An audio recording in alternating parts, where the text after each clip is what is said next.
Welcome to the Seattle Overload podcast, where we're early in terms of West Coast North American time drift. But for me, this is the perfect time. I think we may have mislabeled, as a collective, we mislabeled the time. Still two people in here, so shout out to you. Maybe Axel is one of them. I don't think it's a clickbait title, Axel.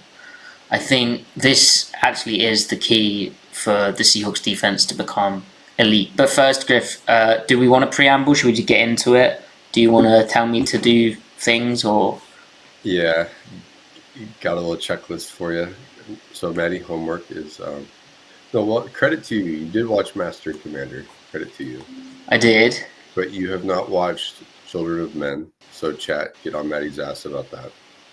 Oh, and also chat. Like, if you're in the chat, like volume wise, how's it sounding? Because we had, I've got a different setup right now. This isn't going to be my usual setup. I'm looking at the mic things and I might be incredibly loud right now, so I'm not sure if. Oh, I'm on the wrong mic. Hold on. Oh, something sounds a little off. It would be good to tell me that, Griff. How does that My sound? bad. Is that good? Am I hot? Yeah.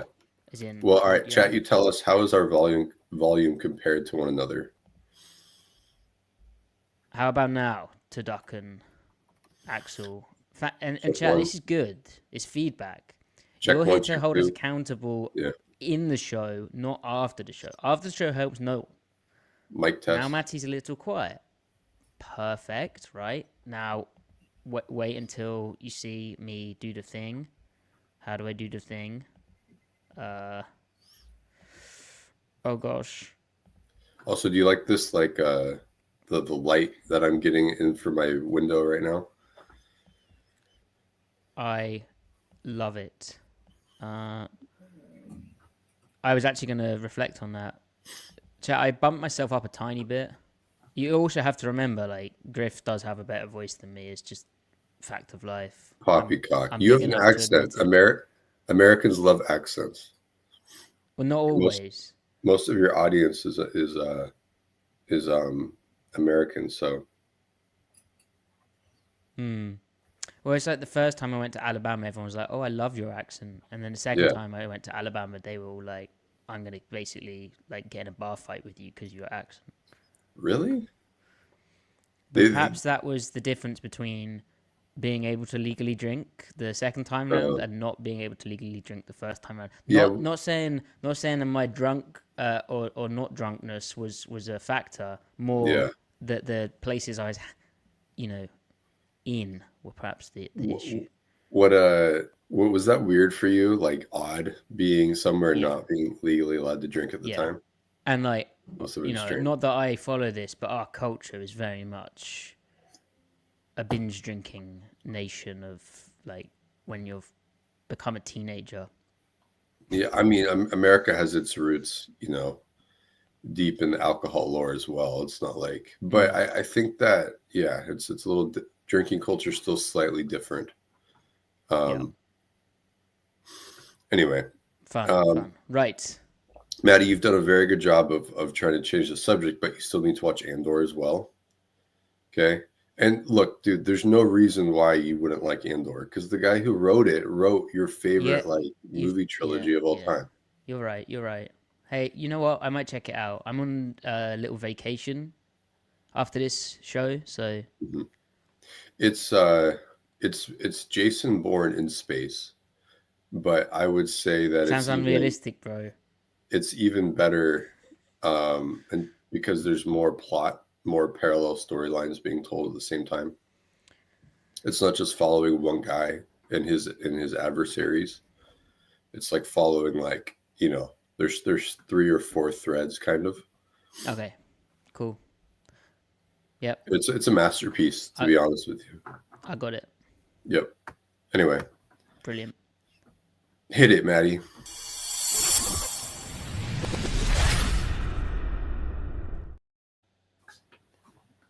Do, do, do, do. Oh, oh, oh, oh. How do I share my screen? Do I do? Oh, I think I might have messed this one up. I should have been saying welcome to the Seattle Overload podcast.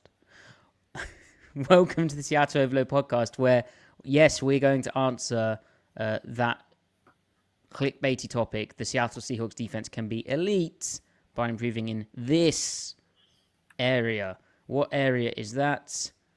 You'll find out. But Griff, I think if they are able to improve in this area, they go from being a top 10 defense overall, maybe that becomes more of a middling defense depending on how teams adjust to them, to becoming like legit like top 5 defense with a potential that is almost able to carry the team. So Yeah, agree with you. They're, as you just said, they ranked 10th last year, and them improving from past that into, like you said, like top 7, top 5 world is not just going to happen by general across the board improvement, because they were really good in certain areas and not very good in certain areas. So it's going to hinge on improving some pretty stark weaknesses compared to their strengths. So they really have to attack their weak spots. And that will be against, generally speaking, heavy personnel. And out of heavy personnel, you get a lot of run game, you get a lot of play action. yeah, Those were some things that they struggled with. Improving in this area, Griff, you've tipped the topic. The area that the Seahawks were bad in was versus heavier personnel. So as you can see in this first clip, we have 2 tight ends out on the field. We have 1 running back. That would be considered heavier personnel. But the stuff where it's 2 wide receiver sets, or even Griff 1 wide receiver set, say there was 3 tight ends and 1 running back on the field, or say there was 2 running backs, one of them a fullback, and 2 tight ends on the field. You only have 1 wide receiver on the field. So 2 receiver sets or less, and then a combination of running backs, fullbacks, tight ends, the heavier stuff, more mass on the field. And Griff, their numbers there were really, really poor, right? They were really bad. I mean, they were a bottom 5 defense against heavy personnel. Now, that said, though, especially on early downs, that said, against the pass anyway, they actually do a little bit better out of nickel against 12 personnel, which is what this picture is that we're looking at right now. Across the board, they did better out of this picture than they did their 3-4 stuff. So, again, only moderately, but enough to be like, there's something there. They had a heartbeat. Mm-hmm. So Mike's solution to the heavy personnel stuff is to perhaps not improve his 3-4 base, but use more big nickel. But as you use more and more big nickel, eventually offenses are going to pivot, they're going to counter, and they're going to poke and prod at the weak spots of that structure, which is something in that first Rams game, especially in that second half, McVay's second half adjustments, he started to find. Now, other teams used 12 personnel against Seattle's big nickel. They didn't have quite as much success. The teams that had the most success were the Rams, and no kidding, the Vikings. And we can be rest assured that O'Connell and McVay snort each other's film every Monday. And so they were definitely pulling from each other, right? So basically, my mind is, this picture right now, like a wing set or a 4-man surface. If you count the bodies to one side of the center, 1, 2, 3, 4, 4-man surface against a 4-man front, or you could just say 7 bodies against 4, puts a lot of stress on a nickel front, right? So this is going to be the battlefield on which the defense is going to either win or lose in answering the question of, do they surpass their 10th rank? Because they're going to get a lot of big nickel wing sets, and a lot of 12 personnel, 21 wing sets, or just 4-man surfaces in general. But also, as we see later on in this cut up, and I know I'm really ranting at this point, defenses or offenses also out of 11 personnel, they're going to try to form quasi wing sets with their slot receiver, their Z, and try to also pick apart their nickel structure as well. So they're just going to test all the weak spots, and how Seattle responds to it will kind of determine their fate. Right. So couple of things there that Griff that you mentioned. First of all, this is a cut up, right? So you've put together this cut up of 19 plays that are all bad, right? They're all like struggle areas for the Seahawks. Obviously, not every single play against this heavy stuff was bad for the Seahawks, but as Griff mentioned, these are high quality play callers, good offenses that are stressing the structures that McDonald wants to run. And also, overall, the Seahawks were, as Griff said, a bottom 5 defense against these kind of heavy personnel, these formations, these guys out on the field type looks.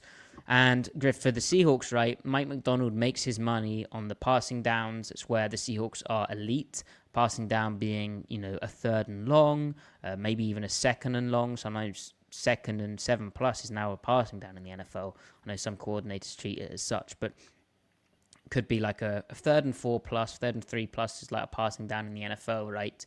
But how do you create those? Well, you have to be able to stop the run on the early downs, and also the kind of layers off the run game, like your little play action where you're dinking and dunking and maybe not necessarily getting explosive, but and McDonald himself, Griff, has recognized this type of stuff too. He spoke about mid-season maybe requiring some more like schematic tools, like some movements up front. Remember the Atlanta game against the Falcons or the Falcons, where he was reflecting on how that one went. They were kind of using heavy personnel. He actually ended up getting into some different looks in the second half to adapt during the game. So it's kind of a question of, is there some schematic things that the Seahawks need to adjust? And we'll see that on the tape where we'll offer some solutions, right? But then there's also the case of, right now, that big nickel is that Kayvon? Yeah. Yeah. So it's Kayvon Wallace, obviously no longer with the team. Rayshon Jenkins was hurt, didn't really pan out. Devin Witherspoon can play nickel, but he's a lighter body type. Maddie, I got a nosebleed, so you keep going. Wow. This will be a quick one, but proceed, and I'll be right back. That's how excited Griff is. He's having a nosebleed thinking about how the Seahawks personnel is fitted to this. The Seahawks' vision behind the Nick Emenwari pick, why he was so highly sought after by Mike McDonald, where he almost looked a bit disappointed, I think, after that first round, knowing Emenwari was still out there, but there was rumors. I think John Boyle of Seahawks.com reported that the Seahawks had a first-round grade on Emenwari. There may have been some chatter about trading back into the first for him. Of course, they went up in the second to go snag him. And the reason for that is he is that bigger nickel type. He means you don't have to put Devin Witherspoon with all of his instincts for the run game and the pass game and his keys and his fantastic eyes, his just football feel. You don't have to put the lighter body type in the slot all the time, where you have concerns about him holding up. But you also are able to play him on the perimeter, where you're already kind of light at perimeter cornerback, but you're able to play him outside and have him matching up with, in this case, Seahawk, Cooper Kupp. But anyway, that's kind of the vision behind the Emenwari pick. Obviously, McDonald was very much leaning on big nickel type looks. Big nickel being, hey, we got a safety in here. We've got a Kyle Hamilton, for instance, with Baltimore in there, rather than your old school 2010s NFL type nickel where it's a really fast, short area quickness, maybe a shorter guy, 5'9", 180-pound type dude. So big nickel is an important part of what McDonald wants to do with this defense against these heavy looks, because also for him, from an investment perspective in terms of the scheme, he will have invested, and the Seahawks will have invested in terms of their coaching staff, more into installing nickel stuff and nickel concepts and playing out of this 4-down front with the 2 linebackers and the 5. Wow, look at this drawing. The 5 DBs here. Then they will have done it playing in base, where it's essentially a 3-4, but you often have 5 guys down on the line, and you just have less variety and options off of that. So, as Griff said, their numbers in big nickel were actually a bit better against the 12 personnel looks. Let's look at this first play and see what issues are presented by the offense. And chat, if you have any questions, like the beauty of doing this live, I know it's early, we're all getting coffee on board. I'm sure we have some East Coast listeners where we're a bit more awake. But yeah, please do ask the questions. It does make the show tick. We appreciate you, overloaders. Well, Griff does too, but he's currently bleeding out, I think. So yeah, that's the beauty of doing it live as well. So this is quite a common way of attacking this type of defense because the Seahawks often are going to play kind of off coverage over here. I'll talk about why that's relevant in a second. And they're often going to play in like a 4-3 structure. So essentially, this 4-man surface that Griff was talking about earlier is a lot of bodies for these 3 off-ball guys to get to, and they're already outflanking the end. So crack toss, Griff, is one of these common ways of a team attacking this type of defense, right? The corner's off. They've managed to get them playing cover 4 on that side. Like, if the corner was up here, he'd be able to force outside a bit more on the block and show up as a new edge out here. But there's no real edge set here. Yeah, there's no edge set. It's so hard. Obviously, they introduced the offense introduces an extra gap. And I'm sure you talked about it because they know Seattle started cheating the numbers by having the nickel in the fit, right? Playing inside leverage to their 2. We didn't talk about that. Okay, well, to do that, because you're down a safety, you replace a safety in the box with the nickel, essentially, right? Which can make the run pass conflict for the safety difficult, but it helps you in the run game.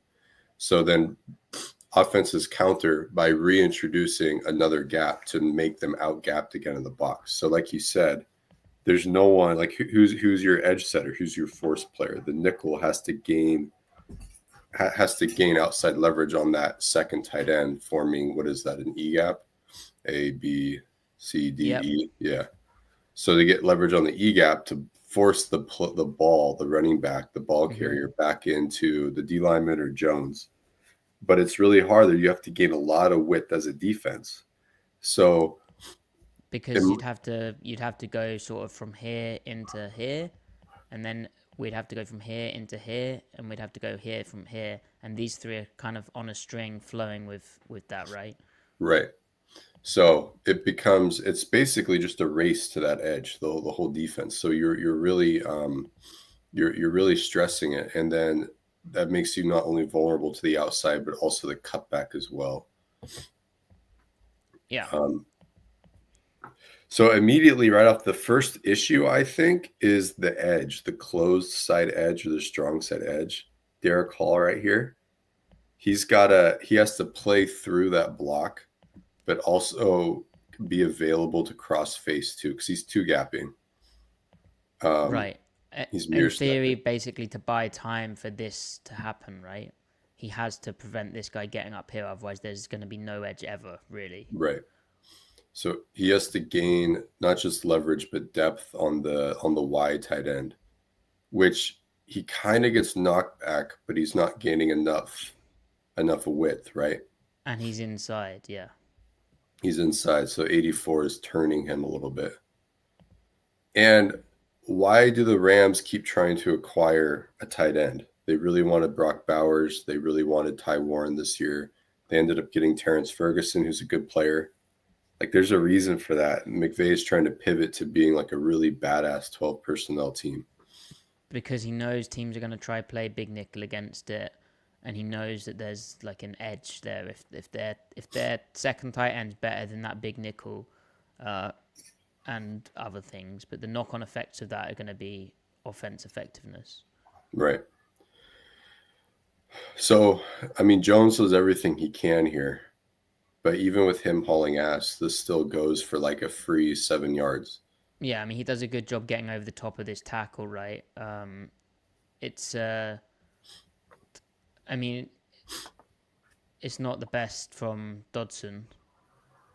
Obviously, he's no longer with the Seahawks. Yeah. Like, anyway. But yeah, so the down and distance here, obviously we don't have the down and distances, but it's probably a first down. It's a first down. Yeah. 1st and 10. And then the following play is literally the next play in the game. Mm-hmm. So McDonald essentially says, okay, that was a bit of a tricky one for us. We're going to try and get you, show this safety down here. So ensure that you run away from the rotation and then pressure to run into the teeth of the run game, right? Yep. Also, though, what's the first difference in the picture? The closed side end is now a big body, a big edge. Right.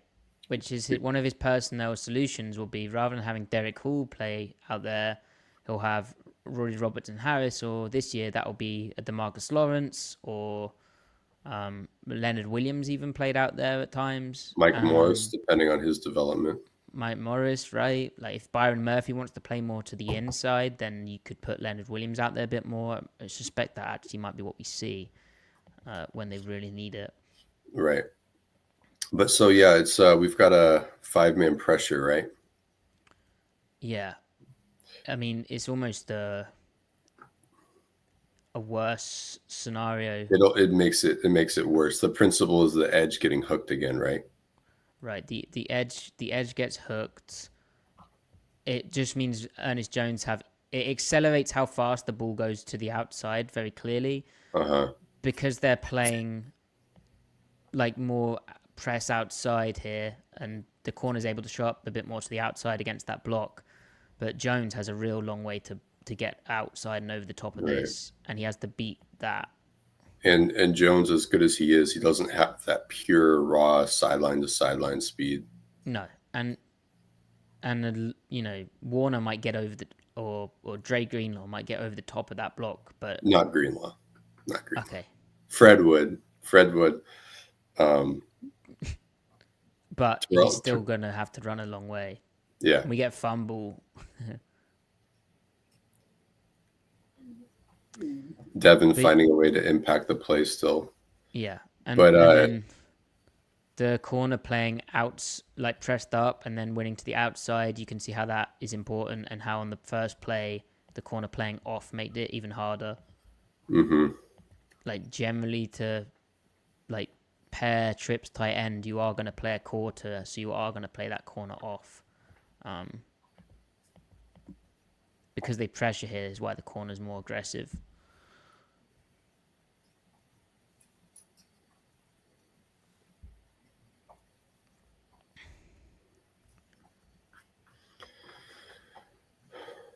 Yeah, it's kind of an interesting play call. You wonder, was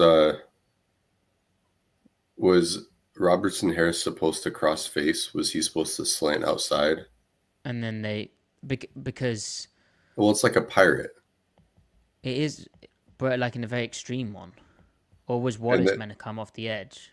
Yeah, maybe Wallace, because why would he and the edge in the same gap, basically? Yeah. Yeah. Because Murphy definitely looks to cross face like you often see in a pirate as well, where the nose overlaps as well. Yeah.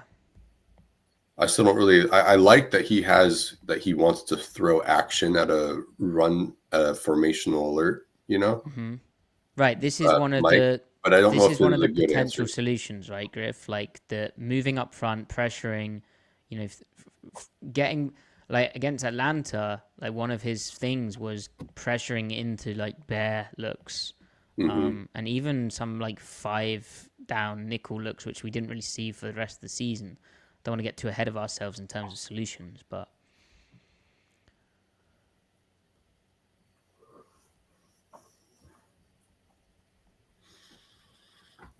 so again here you see we have a corner off, so he's not going to be able to show up and get outside of the block very quickly. So to set kind of a new edge to the defense, we have a safety who's here and we have a safety who's here. So that 2 high structure, the same 4-3 look in alignment. I think Wallace has started lining up slightly wider. Right. So they got 2 big edges out. And man, like the strong side edge just doesn't understand what the threat is Draymond Jones. Yeah, so Draymond Jones, you can put big bodies out there, but like edge play is just a slightly different world than interior play. This is another example of like this guy's meant to be an interior player. He's not a big end in the prototypical sense. So he folds the entire defense by going inside 84 instead of playing through the block and trying to work over the top of him late. And Kayvon, to his credit, does everything he can. His primary objective, the nickel, is to get front side on 87 plus a knockback, right? Yeah. So he kind of plays through that tight end cylinder and works it over the top at the same time. He could have played it a little bit stronger, maybe. Yeah. But he turns the ball it back. Yeah. Turns If it back Dr- and he's deep in the backfield. So If Draymond had done his job too, this ball probably gets killed at 0 to 2 yards. Yeah. And again, you see the Mike having a hard time, Ernest Jones work over the top of that because it's just a hard concept. Yeah, well, he ends up in the gap that Draymond Jones shouldn't be in, like he. Yeah. Right.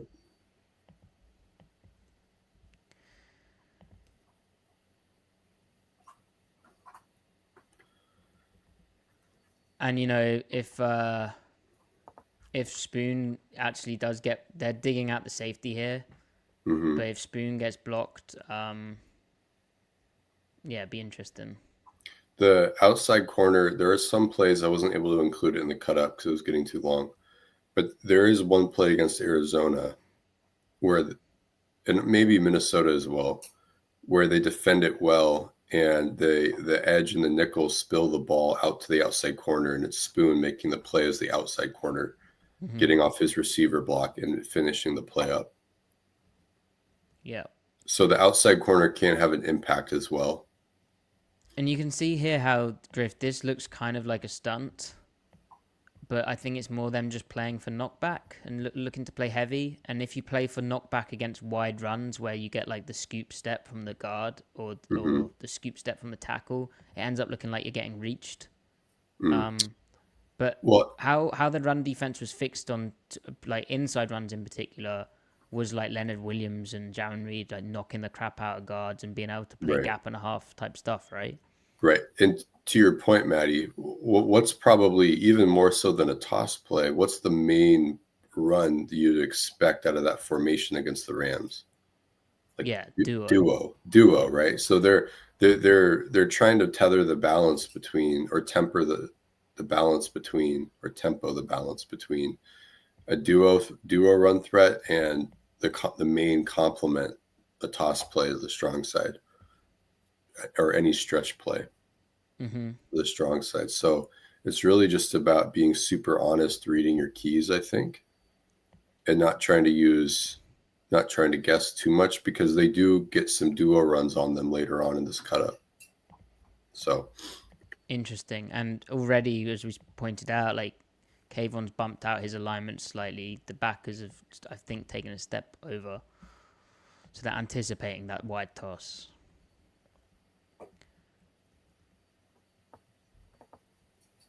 All right, so this is an interesting one because I think this is cover 0, but with some stuff on the back end.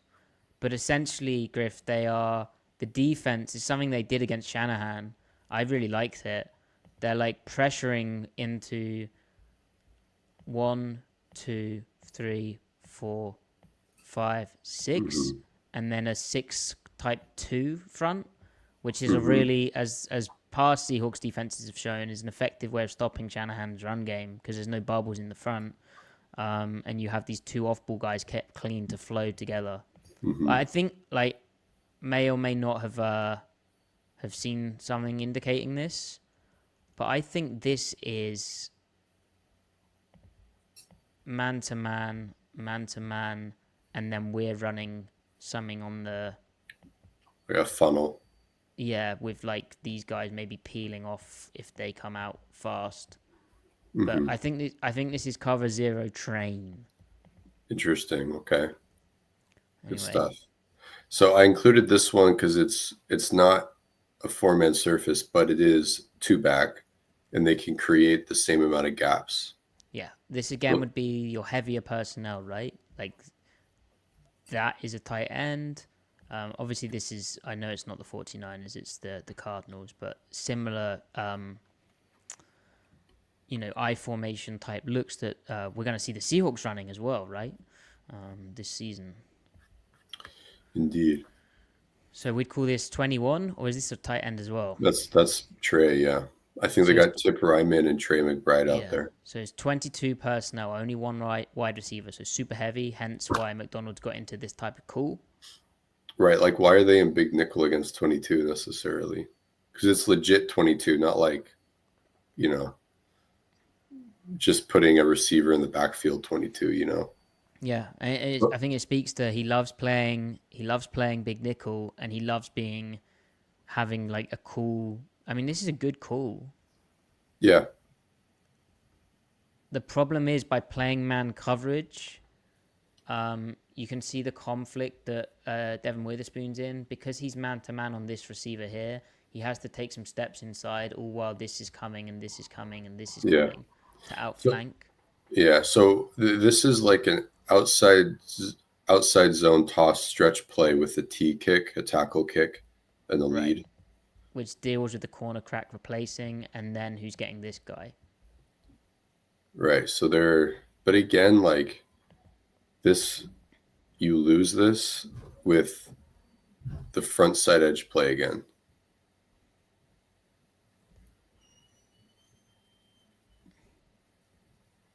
Yeah. Boye Mafe having a tough time with the crackback. Like not having eyes for it. Like when the tackle gains that much depth in his bucket step, like he's pulling, shouldn't your eyes be going to your left, or at least your hands? even with the pre-snap motion, you should be like alert that you're going to be getting cracked with how tight that he's breathing on you, probably he's staring at you. But that's why they shifted into it to ignore that, or to hide that, obfuscate that. But I mean, whenever they got cracked, like the Seahawks edges did try to kind of just beat the block and pierce inside with the hope that well, we've got this and we got this.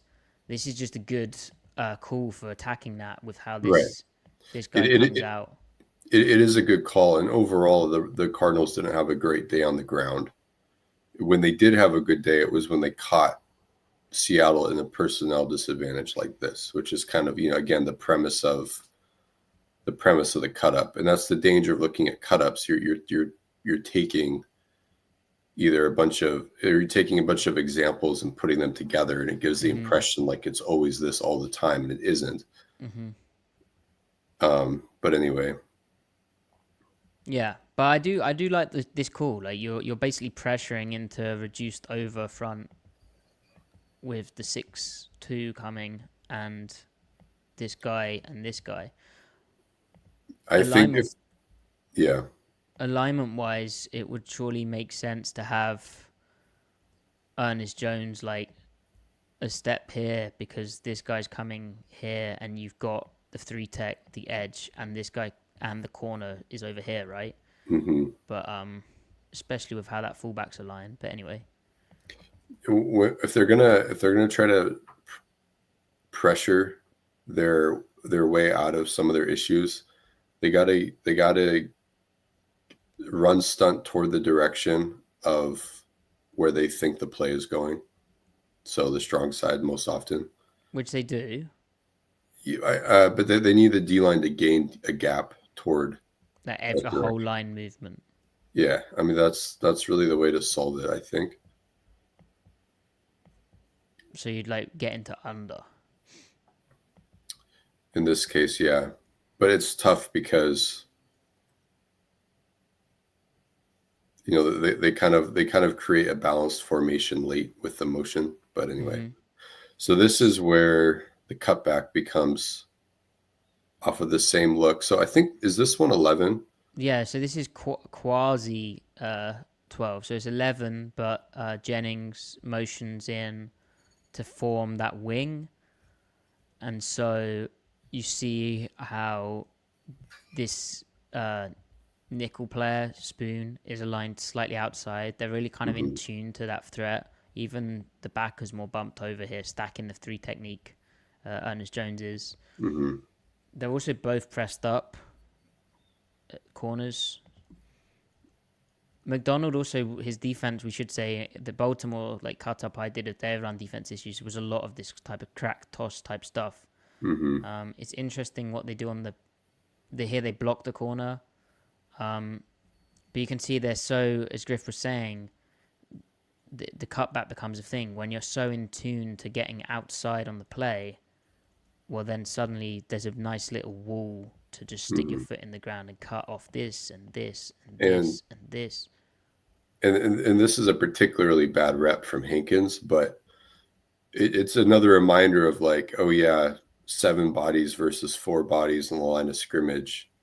You know, a lot of defenses would just be content to have 5 guys on the line of scrimmage. And that's where like Penny or Falcon comes into play, right? Where you're putting 5 guys down. Right. Out of nickel personnel. But so it's just kind of a reminder, like you get so used to the cutback not being a problem that all of a sudden it becomes a problem again. You don't want to throw the baby out with the bathwater. Yeah. And I think it's a bit harsh, but this is the limited type of range that both the linebackers have. Like Tyrese Knight here has a tough rep trying to get over the top of the guard, and he actually ends up getting in on the tackle. And I think the backside guy is coached really to stay, if it goes wide away from you, you're kind of the cutback player because you have safeties fitting in sort of here. But yeah, it's not. And then what coverage is this? Is this 3? Yep. Yeah. So again, as a way of, it speaks to the width of this guy, but they're so geared up to play this toss. The McDonald's now trying to spin a safety down in here to really accent. Well, it's maybe because it's 11 as well, but he's really trying to get an extra guy to that kind of point of attack area. Yeah. And I wonder if that's the check. If they're in 2x2 and then they motion to a quasi wing 3x1 to kind of form like a pair trips look. Rotate to the strength. I wonder if it's 3 buzz. And usually they call 3 buzz for pass purposes, but this is him calling 3 buzz for run purposes, which is funny because it's him like arriving at the same point schematically that like Pete started out of, 12 years ago. It's just funny how things kind of come full circle a little bit. Surely coaching point wise, it should be.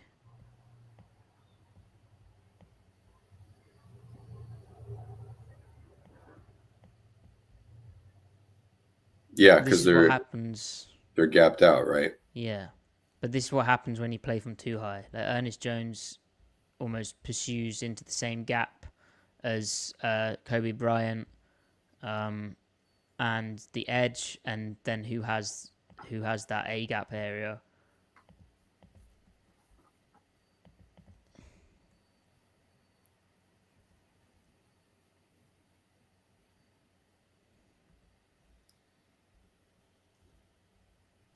So yeah, it's kind of even though they're gapped out, when they play one high from depth, Like I this.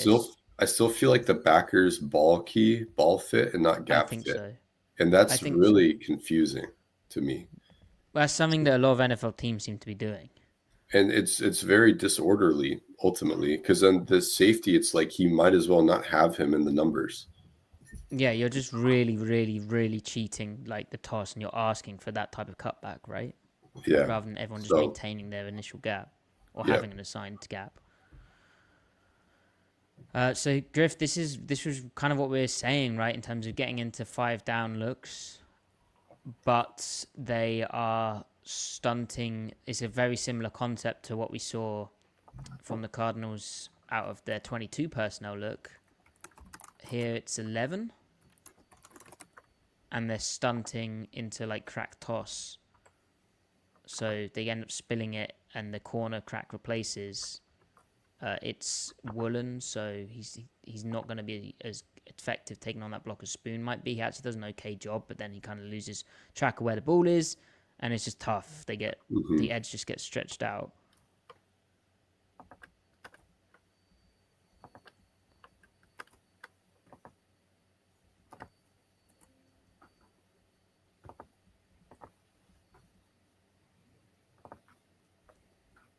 Yep.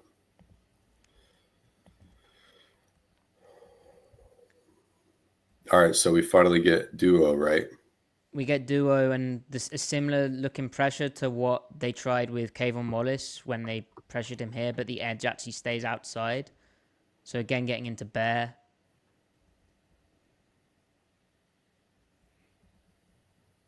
Playing too high behind it.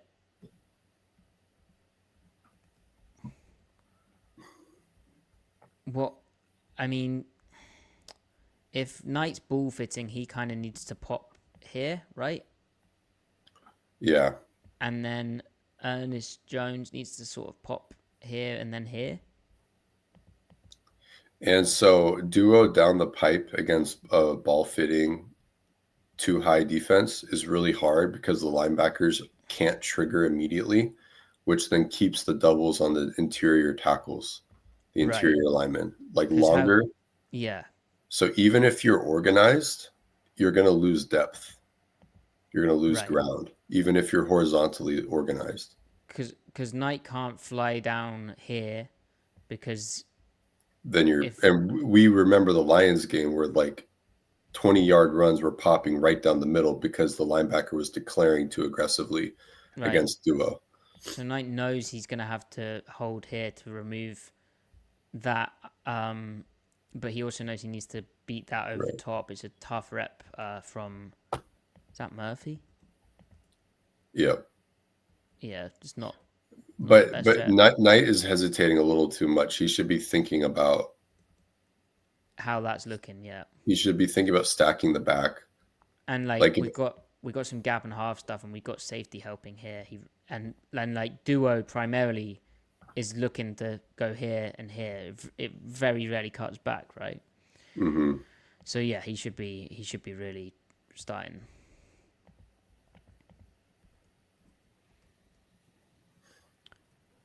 Tough concept. But the idea of the pressure, Griff, is to get is duo chat wants to hit here and then bounce to the C area. So if you bring another guy in there, it kind of removes that bounce, and then it hits downhill. But Knight had to get in here, and he does just late.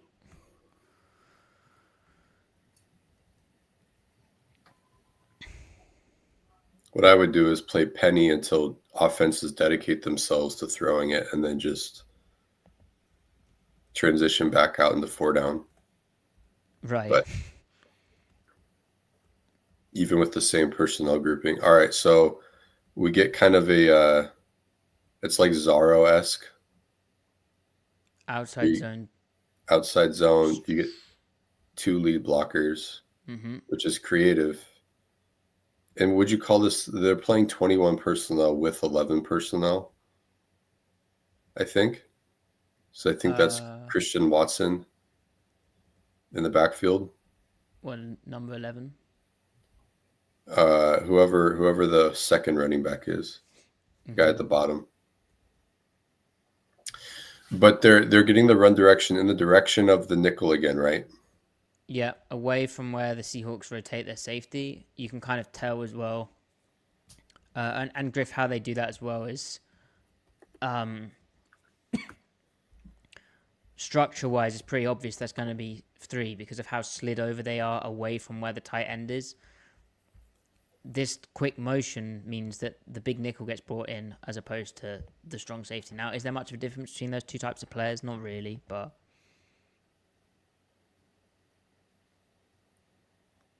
And then similar issues where the crack and with a lead, like how the Cardinals had a tackle coming out as an extra blocker to go get the guy who's crack replaced. The Packers get that via this kind of creative look. They also run it to the bubble, which is clever, right? Like this isn't a 3 technique whose hair it's a nose. Right, because Seattle's an under, are they? Or actually, they were an over, but they were an over, reset. Right. Yeah. That's where 2-back really makes it dangerous because of the late change of strength. And we should note part of the reason why the wings, even though this one isn't a wing, the reason why wing is so dangerous for a nickel defense is because the nickel aligns to the passing strength. So if you can make the passing strength and the run strength aren't always the same thing. But if you can make it so that they are, you can control where the nickel is for the run game. So they're aligning making sure the offense is formationally manipulating the defense so that the nickel is always to the run strength. Yep. Yeah, John, sorry, that was probably confusing when I talked about 4-3. And it was a big nickel. Like, I was literally just talking about the contours of the defense. Like here, how they rotate, it becomes like a 4-2 or 4-4, right? Because this guy comes down 1, 2, 3, 4. I wasn't talking in personnel terms. I understand that may be confusing. Sorry. Like when we say 6-2 up front, that's, you know, they were getting into a 6-2 look up front, but they were doing that pressuring from their big nickel. A 4-2-5 defense is effectively 4-3 structure, just with different body types. Yeah, most of the time.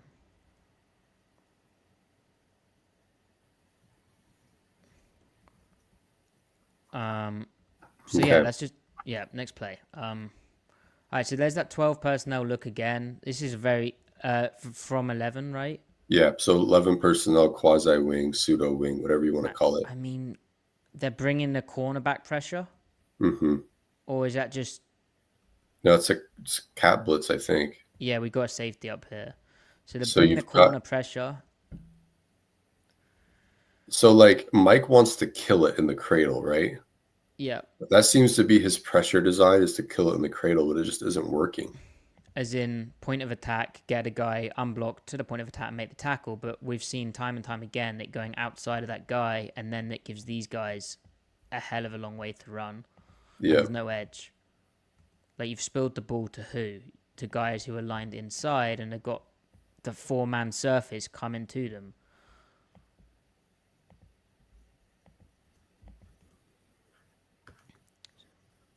So it's just tough, man. So Griff, and like a Griff solution here would be to move, maybe bring this guy off the edge, and so we slant into the teeth of it, and then these guys can show up and then fall back to where the ball cuts back, right? And we haven't really seen McDonald do much of the moving in the direction of where the run's going. It's more, as Griff was saying, pressuring at the point of attack. Against the grain, yeah. Yeah. So this is, which is valid, but it's kind of, it would be nice to see him do a bit more. So this is where you get the nickel away from the wing because it's a 2x2 formation 12. So he's aligning to the pass strength, which is the slot side, the receiver side. Yeah. So they come out in a slot look. This guy's going to go to the pass strength, especially in too high. But you've got weak zone to the bubble, like classic 2018 stuff right now. Yep. Here's the B-gap bubble. Weak zone brings this guy into the fit because his 2's away. So now his 2 is this guy. This trips over here. He needs to tuck into the box, be that weak side interior zone defender. He's the will now, basically. Oh, so what motion does is it turns the will into the nickel and the nickel into the will as well. Yeah, so Tyrese Knight is now here. And he's kind of, well, not exactly. He's not really out of the fit, but now this is where Jones, it's kind of where ball fitting goes wrong. He anticipates, Ernest. He anticipates the cutback, but it's hitting front side though. Yeah, he's thinking he can show up here and then go like this, and that Jenkins is going to go here and then go like this because they are down a guy, as we said. There's only 7 of them in the box. The offense has 8 guys in the box.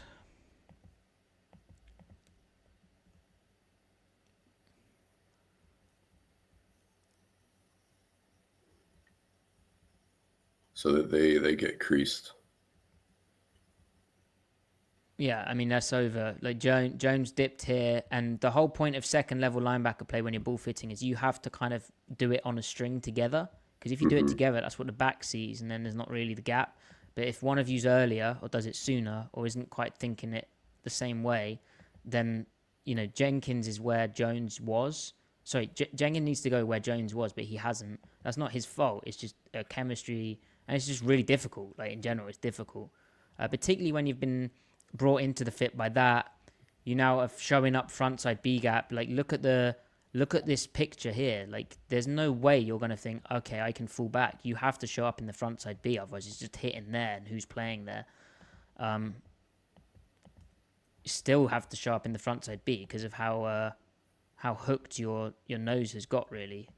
Mm-hmm.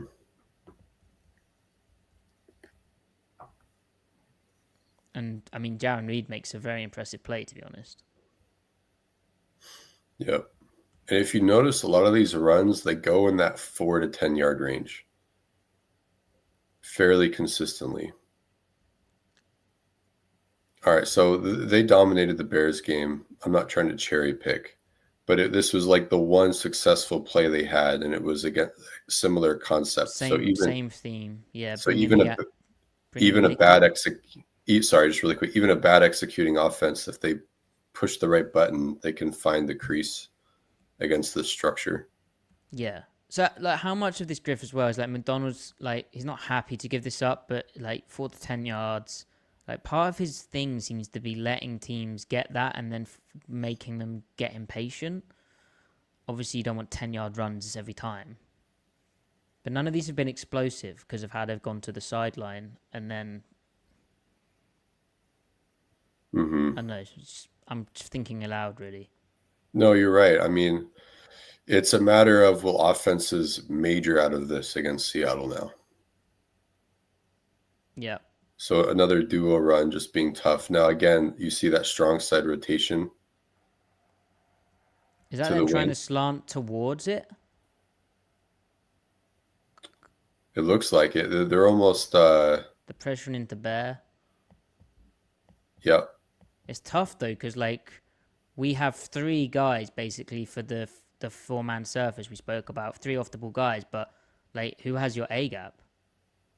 I think Ernest, technically.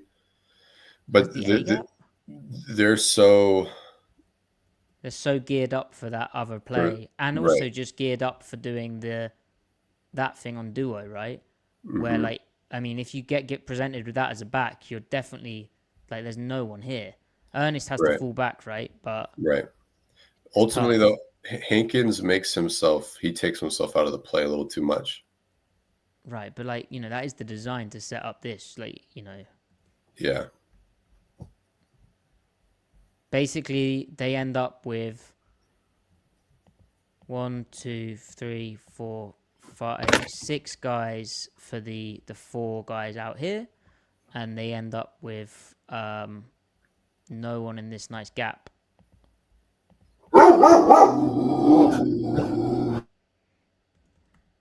It is upsetting, I agree. Now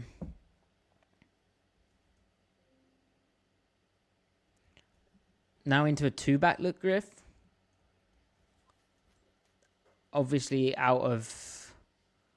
Is that 11? Yeah, 11 personnel. Or no, 12 personnel. So, this one. So they're in 11, but the reason why I chose this is because... I think it's 12. Oh, is it? Yeah. Okay, you're right. But the reason why I chose this one is because they create a 4-man surface late with the receiver. Yeah. And this is McVay out of the same kind of base structure, getting into more permutations and combinations. Mm-hmm. And creating that extra gap. So the receiver is basically a fullback. It pulls the outside corner to the nub side into the run fit. And then Tyrese Knight has to fit over the top. But it hits so quickly that I don't think Knight understands what his role is.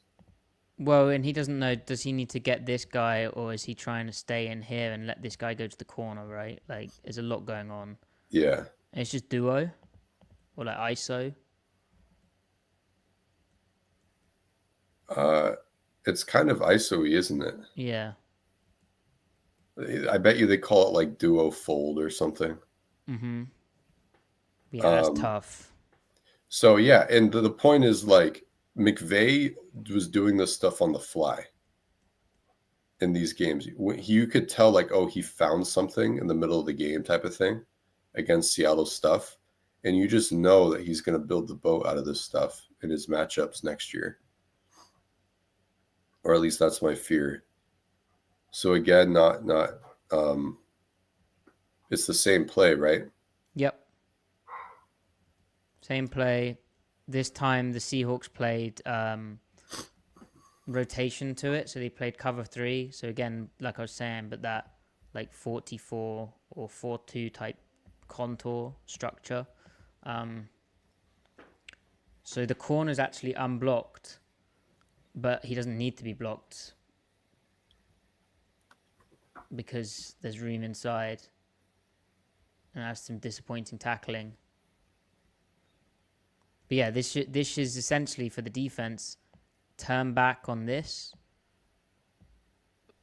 Yeah. Flow to the ball. But these 3 need to play together against this. But because of the moving parts, because of starting from depth, because of all that type of stuff, it's still a very difficult play to stop. Mm-hmm. And as Griff said, that surface is still tricky. Like you get a big double here, you get a lead blocker out here, you've got this handled, and then that's just tricky. So they're creating 4 versus 3 again, which is really 5 against 3 because of the 5 gaps. Mm-hmm.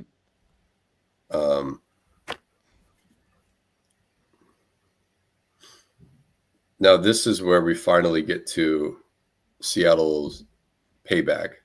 Look who the closed end is. Who's the strong side edge? Is it Jaron Reed? No, Nwosu. It's Uchenna Nwosu, baby. So look how he engages the Y tight end, the first tight end. Yeah, boom. It's knockback and he works laterally. And he works outside. Like, look at him. Yeah. That's a. So the solution to this is just Uchenna Nwosu being healthy. But you brought in DeMarcus Lawrence for the same reason, right? When you were going to 4 down, he aligns to the same side of the field as Nwosu. Both those guys play heavy and thick through blocks, but they also have mobility as a run defender. Right. RRH, Draymond Jones, they don't have the mobility for it. Even like Leonard Williams, just his size makes doing that type of thing harder, like when it gets out in space quick. Right. And granted, this is to the boundary, but... Yeah, it's still wide though, you know? Yeah. So the nickel, like, granted, the alignments help. That's another counter from McDonald changing the alignments, but the nickel really hammering the E gap, and then the edge kind of 2-gapping, playing through that block. It starts up front right there. Yep. Like it's width. It's not. Yep. It's not getting into the backfield like he was doing earlier in the season. And this is the last game of the season, right? Yeah. This is also another reason why you want Spoon ideally to the pair side. As an outside corner. Yeah. And Woolen's good at playing the X, like playing isolated. Like he can just lock this up basically a lot of the time. That's obviously not Woolen on that picture as Nehemiah Pritchett, but here, like you see, like you know, obviously it's not fair because Woolen doesn't get to show this exact play, but Spoon here is just so good. He's like better than a lot of corners at doing what he just did there to actually get in on the tackle a bit. All right, so you get duo out of the same look.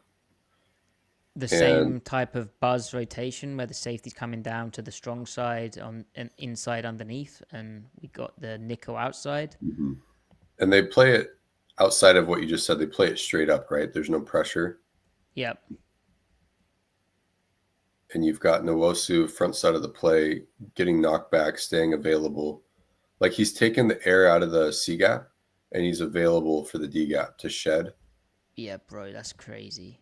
And dude, Nwosu's 255, and he plays this better than Roy Robertson Harris does. Look at the extension and lockout, and then the control of the block. And I love how it's his outside arm to then swim over outside.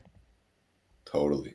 That's nice. So it's also like understanding it's concept recognition and informing Nwosu how to play the block, right? he doesn't just beat the block; he knows how to beat it Yeah. because he Well, and he knows what also he's getting. knows, like, he knows where the safety's coming down to this D area, and like this is his main key, right? Like he knows where the help is gonna arrive from. Yep. Yeah.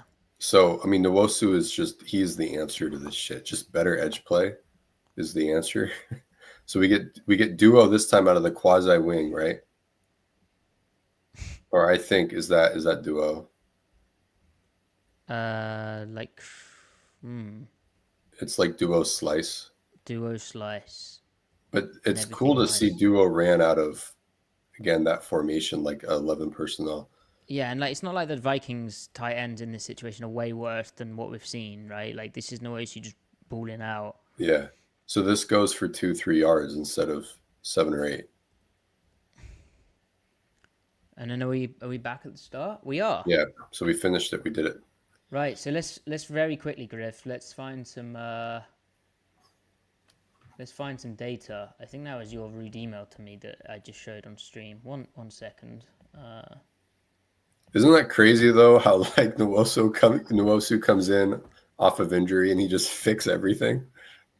I mean, it is, and I don't want to toot my horn too much, but like when we're doing those video Yeah, breakdowns, man. I said, like Howard Chen and the Nwosu can save this defense because he is such a splash impact player against early down stuff, like early down like play action pass pro. He can take a shot and get a pressure on a quarterback and just Right. kill the concept. Exact same thing with the run game. Like he knows how to play the blocks. He knows what type of block it is. He knows if it's a play action set or if it's a whatnot. And it just stinks that his health has been. Mm-hmm. It's all about how well you can defend things relative to the resources you commit, right? So Nwosu really gives you bang for your buck when you are wanting to stay in 4-down structure for the sake of the pass. So if you can stay in your pass friendly structure and continue to marginally improve your run defense against those looks, you're golden. Like Mike has said himself, if you can stuff the run from too high, you're cooking with gas. Nwosu facilitates that. DeMarcus Lawrence, in theory, helps facilitate that. So, But Griff, I guess like we'll bring up these Nwosu stats, and then I'll ask you a question, and then we'll get out of here. So all right. this is Seattle splits when Nwosu's on the field in 4-2-5 personnel against 12 personnel versus when not. A lot of those clips were 12, weren't they, with the pair tight ends and the trips formation. The difference is staggering. He is the fixer. The Lawrence signing is in service, accomplishing the same task, and will hedge against Uchenna's health. Obviously, the Ravens used Brent Urban, this like tall guy, as their big edge. I think he had some lateral mobility, and I think he was very good at playing run blocks. But Nwosu brings a slightly different style of play against that. So there you go. Yeah, so click on that image when he's on the field. So negative is good if you're the defense. Yeah. That's staggering, man. You go from horrific to pretty good. Mm-hmm. And we're not talking about the most snaps here, right? Like, I mean, I don't know.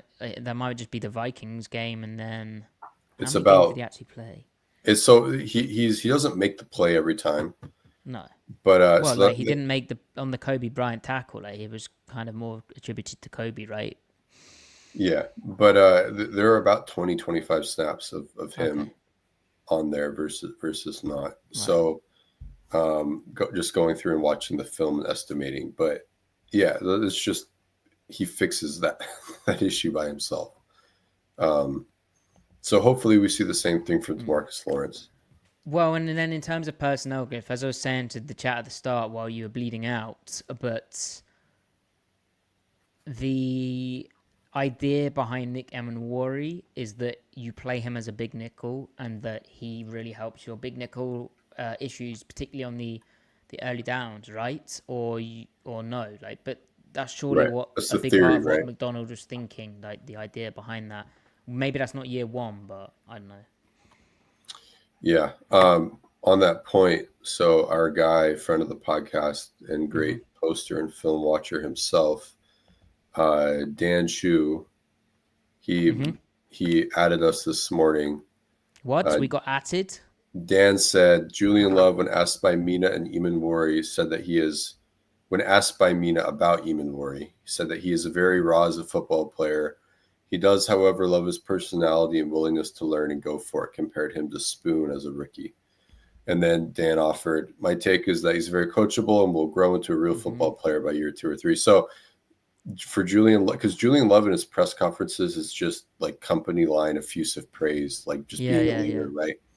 So for him in a different setting to like acknowledge, like he's a little raw, but like couching it and framing it optimistically, right, as Julian Love does, but to actually acknowledge that he's seeing the rawness in camp, which again, players are allowed to get better, but it's kind of confirmation that like there's the theory behind Eamon Wari, and then there's putting it to practice. Well, and it's obvious that the Seahawks loved his intangibles, but it's also confirmation that he is actually being coachable and is receptive. Yeah, and, totally. That was a big part of the pick. Obviously, it was, but we theorized the top 30 visit went very well, and clearly, they did like what they saw.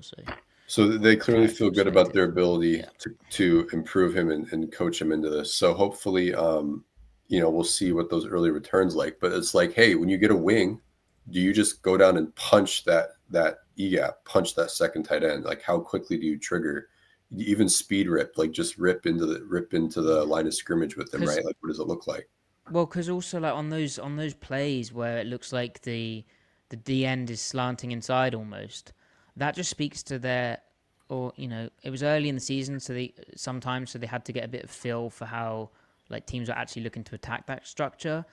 And Nwosu had the benefit of seeing how teams were working them, but like that was them trying to play the same technique Nwosu was, just really struggling with knocking that back and keeping the leverage and then being able to work lateral on the block and basically get back outside and play that kind of gap and a half thing where you get knocked back to kind of soften how weak that edge is, and then you reestablish yourself outside, all the while buying time and keeping that very dangerous guy in that four-man surface off the guy behind who's trying to flow, or the guys behind who are trying to flow over the top and fill. So Nwosu, the contrast between his play and then the other guys like Derek Hall, younger guy, Draymond Jones, older guy, even Boye Mafe had a tough few moments, and I know some of his run defense plays were splashy, but against that type of stuff he was struggling. It was kind of night and day. So we have a very pertinent question in the chat from Chase Rochelle. Does Nwosu have a timetable? He doesn't sound great. Like McDonald says he's nowhere near a return on the field like over a week ago. Yeah. It sounds like it's going to be quad injury. Like I think Brady Henderson said they expect him to play this year, but it will go into the season when he's activated. Yeah, it's not going to be like a week one thing. So we'll have to see who steps up. And if DeMarcus Lawrence's week one snap count is super high, I mean, define super high. I guess it depends how much they're getting run on, how much heavy personnel they face. But if his snap count's super high against the heavy personnel looks, then I think that speaks to, what we've been describing this episode and how they feel about the rest of the guys. Obviously, you'd want Derek Hall to really take a step forward. Like he can play blocks very well. It's just, I'm gonna continue to pitch some optimism for Mike Morris too, though. Mm-hmm. I believe in greater mass and length, and he's mobile too. Like he's a skilled mover, even if he didn't test well. His only game really as a football player was week 1 against the Rams in 2023, and they had him playing nose tackle, and he actually held up. So he commits to playing his role, even if it's like out of character for him, what they ask him to do. So. And he was an edge in college, a big edge. Yeah. Even a 2-point edge. So I don't know. I want to see what he's capable of. I think he can help the team. So, Griff, if the Seahawks defense does improve, right, in this area, if they go from, say, 27th against these heavy personnel looks to 15th, how good is this defense overall? Like, are they... That alone will probably take them to like 6th or 7th, and then if they fix their play action against 11, they could be a conversation for the best defense in the league. Mm-hmm. So really, it's fixing their early down, like their 1st and 10 and their 2nd and short / medium defense. But fixing what we just looked at will fix those categories: the 1st and 10, the 2nd and short. So yeah. There you have it. That was a good podcast. Griff, anything for the listeners? Listeners, great to see you all, overloaders. If you're watching on the rewatch, you're obviously welcome too. And please, everyone, comment down below on audio if you enjoyed this type of format. I think we kind of got into the swing of things, and we can answer some other schematic questions. We still have draft tape to watch. Make sure you check out our views of Nick Emenwari and Elijah Arroyo, and Maddie, we'll what? I'm not perfect, and that's okay. Oh, I'm beautiful and kind. you are beautiful. I am not afraid to try, even if I mess up. I believe in myself, and I am radiant, and I'm so loved. Good things are headed my way today. And I already read those. Oh. I am safe. I am enough. I am limitless. I trust I will have what I need. I am at peace with myself. I find freedom and vulnerability. I present my true self to the world. I am capable. I ensure myself that Maddie's going to watch Andor and Children of Men. Mm-hmm. And I am confident, and I am connected to myself and the universe. I am strong. I know there is room for us all. I need a wee.